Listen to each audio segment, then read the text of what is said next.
We came here with a priority, and the priority was to make sure that hardworking Virginians understand that we heard them.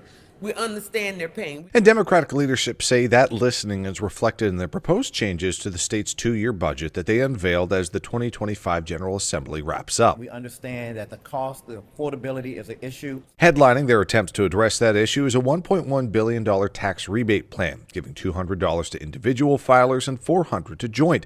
The payments will be sent out in October. The budget also includes a one-time 1.5% bonus for state workers in June, a $1,000 bonus for teachers, and an increase to the state's standard deduction by $250 for individuals and $500 for joint filers. And this will be lowered permanently. And that's what's important. We understand that people are hurting.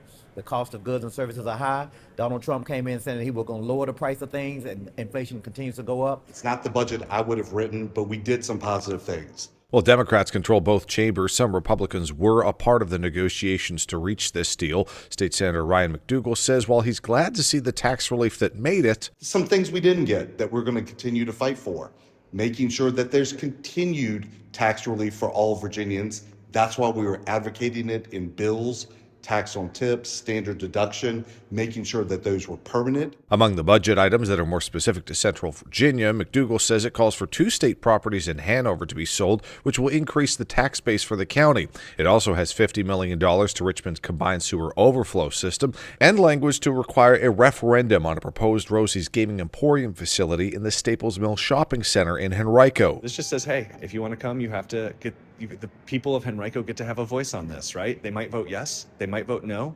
but they should have that right. Another amendment says that VCU Health, a state entity, will stop payments to Richmond over a failed development deal.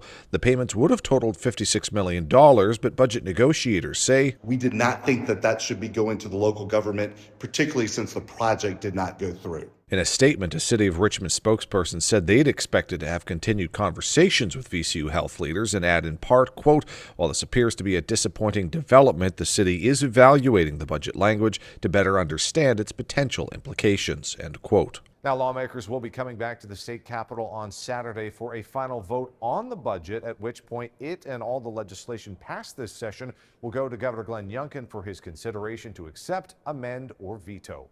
At the state capitol, Kevin Thompson, CBS 6 News.